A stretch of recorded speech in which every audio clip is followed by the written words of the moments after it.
నాకు ప్యాషన్ గురించి గ్యారంటీ లేదు. బట్ ఫ్యూచర్ లో మనీ అండ్ స్టెబిలిటీ అయితే కావాలి. పర్ఫెక్ట్. నెక్స్ట్ 10 minutes లో సోషల్ మీడియాలో ఎవడు మాట్లాడని కానీ క్రోర్స్ సంపాదించే 5 బోరింగ్ కెరీర్స్ ఏంటో, ఎంత సాలరీ వస్తుందో అండ్ ఈ జాబ్స్ మనకి రియల్ ఫ్రీడమ్ ఎలా ఇస్తాయో చూద్దాం. మన ఫస్ట్ కెరీర్ లో బోరింగ్ మ్యాథ్ యూస్ చేసి ఇన్సూరెన్స్ కంపెనీస్ ని క్రోర్స్ లో లాస్ నుంచి ఎలా సేవ్ చేయాలో చూద్దాం. So before going to the topic, please subscribe to our channel because me subscription నాకు ఎంతో మోటివేషన్ అయితే ఇస్తుంది.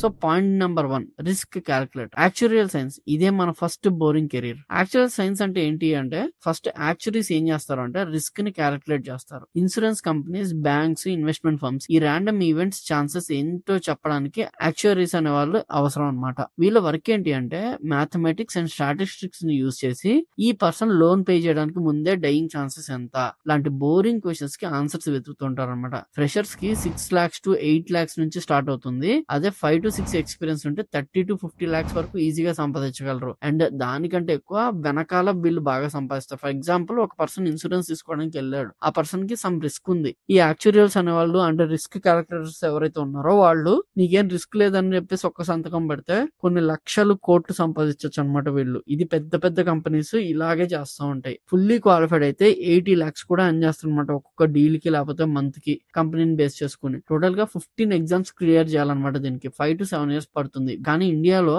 ఈ యాక్చురీస్ ఎవరైతే ఉన్నారో వాళ్ళు వేలల్లో కూడా లేరు. డిమాండ్ అనేది చాలా హైగా ఉంది. ఫినాన్స్ నుంచి టెక్ కి వెళ్ళాలి అంటే నెక్స్ట్ కెరీర్ లో డేటా సైన్స్ ని యూజ్ చేసి కూల్ స్టార్ట్అప్స్ ని పక్కన పెట్టి స్టెబిలిటీ ఎలా తెచ్చుకోవాలో చూద్దాం. డేటా సైన్స్ అంటే ప్రతి ఒక్కరు చాట్ జీపీటీ, ఏఐ స్టార్ట్అప్స్ గురించి మాట్లాడుతున్నారు. కానీ యాక్చువల్ స్టెబిలిటీ అండ్ మనీ ఉండేది బోరింగ్ ఇండస్ట్రీస్ లో. వర్క్ ఏంటి అంటే ఫార్మాస్యూటికల్ కంపెనీస్ లో డ్రగ్ టెస్ట్ రిజల్ట్ ని అనలైజ్ చేయడం, ఇన్సూరెన్స్ ఫర్మ్స్ లో ఫ్రాడ్ ని అనలైజ్ చేయడం, ఎఫ్ఎంసీజీ లో సప్లై చైన్ ని ఆప్టిమైజ్ చేయడం. ఎంట్రీ లెవెల్ లోనే వీళ్ళకి 6 lakhs to 10 lakhs వరకు ప్యాకేజ్ అనేది ఉంటుంది. కోర్ ఇండస్ట్రీలో వెళ్లే కొద్దీ 15 to 25 lakhs వరకు ఉంటుంది. సీనియర్ డేటా సైంటిస్ట్ కి అయితే 30 to 50 lakhs వరకు కూడా పే చేస్తారన్నమాట. Most graduates cool tech startups లో అప్లై చేస్తారు. మీరు pharma company side, manufacturing firm side, finance side data science నేర్చుకున్న వాళ్ళు ఎవరైనా అప్లై చేస్తే వాళ్ళకి మంచి ఫ్యూచర్ అయితే ఉంటుంది. ఇక్కడ కాంపిటీషన్ తక్కువ ఉంటుంది అనమాట. మీరు ఐటీ జాబ్స్ లో చూసే కంటే ఇక్కడ కాంపిటీషన్ తక్కువ ఉండి జాబ్ ఈజీగా రావడం అనేది జరుగుతుంది. మీ ఫ్రెండ్స్ టెక్స్ లో లే ఆఫ్ లో స్ట్రగుల్ అవుతుంటే మీకు నార్మల్ వర్కింగ్ అవర్స్ ఉంటాయి. యాక్చువల్ జాబ్ సెక్యూరిటీ కూడా ఉంటుంది. స్టెబిలిటీ గురించి మాట్లాడుకున్నాం. కంపెనీ లా బ్రేక్ చేయకుండా ఉండడానికి క్రోర్ స్పెండ్ చేస్తుంది తెలుసా.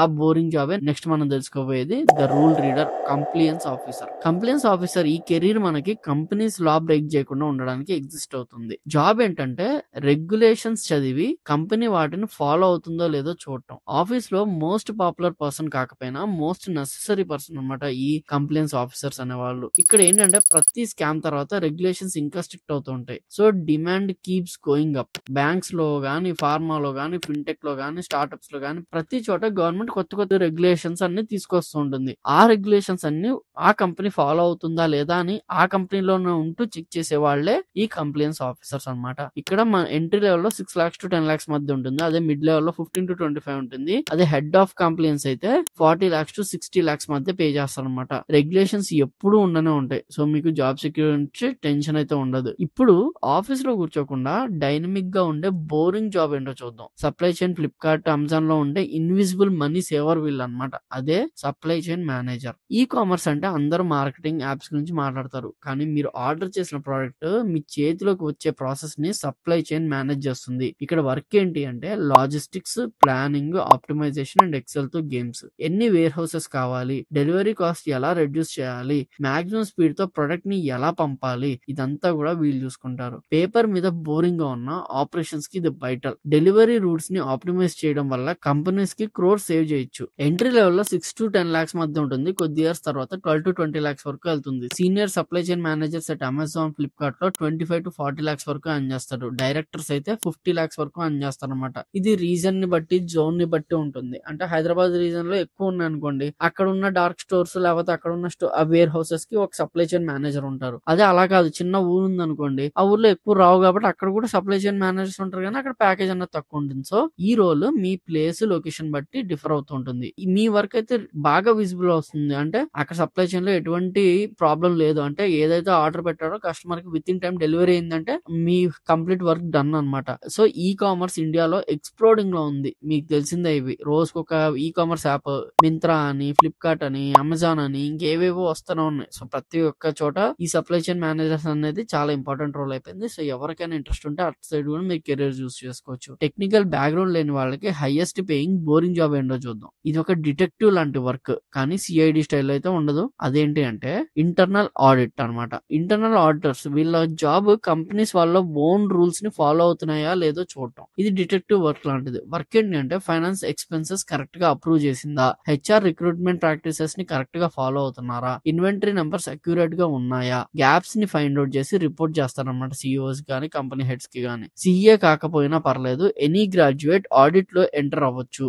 Especially MBA are CIA certificate ఉంటే బిగ్ 4 ఫర్మ్స్ కూడా ఫ్రెషర్స్ ని హైర్ చేసుకుని ట్రైన్ చేస్తాయి. ఇక్కడ ఎంట్రీ లెవెల్ లో 5 lakhs to 10 lakhs మధ్య ఆపర్చునిటీ దొరుకుతుంది. మిడ్ లెవెల్ లో 25 lakhs to 40 lakhs మధ్య అయితే ఉంటుంది. Head of internal audit at large companies కి 75 lakhs అండ్ మోర్ కూడా ఉంటాయి అనమాట. కార్పొరేట్ ఫ్రాడ్స్ తర్వాత రెగ్యులేషన్స్ ఇంకా స్ట్రిక్ట్ అవుతున్నాయి. బ్యాంక్స్, కార్పొరేషన్స్ కి లీగల్లీ ఇంటర్నల్ ఆడిట్ టీమ్స్ అవసరం వస్తుంది. జాబ్ సెక్యూరిటీ హైయెస్ట్ ఉంటుంది. ఫ్రీడమ్ అంటే నిజంగా ఇంట్రెస్ట్ ఉన్న ప్యాషన్ ని మానిటైజ్ గురించి ఆలోచించకుండా పర్సూ చేయడం. టాక్సిస్ బాక్సెస్ కి నో రిప్లై చెప్పే ఫ్రీడమ్ ఉండడం. లైఫ్ ని ఎంజాయ్ చేయడానికి ఫ్రీడమ్ అనేది కావాల్సిందే. ఇన్వెస్ట్మెంట్ బ్యాంకింగ్, కన్సల్టింగ్, సేల్స్, ఈ హై పేయింగ్ కెరీర్స్ లో డీప్ డైవ్ చేస్తే మన అదర్ వీడియోస్ చూడండి. కెరీర్ డెసిషన్స్ కరెక్ట్ గా తీసుకోవాలంటే ఆ వీడియోస్ లో మీకు క్లియర్ గా వచ్చేస్తుంది. స్క్రీన్ మీద మీకు కనిపిస్తున్న వీడియో అది కూడా క్లిక్ చేసేయండి. నెక్స్ట్ వీడియోలో కలుద్దాం. Until then I am Krishna, signing off. జై హింద్.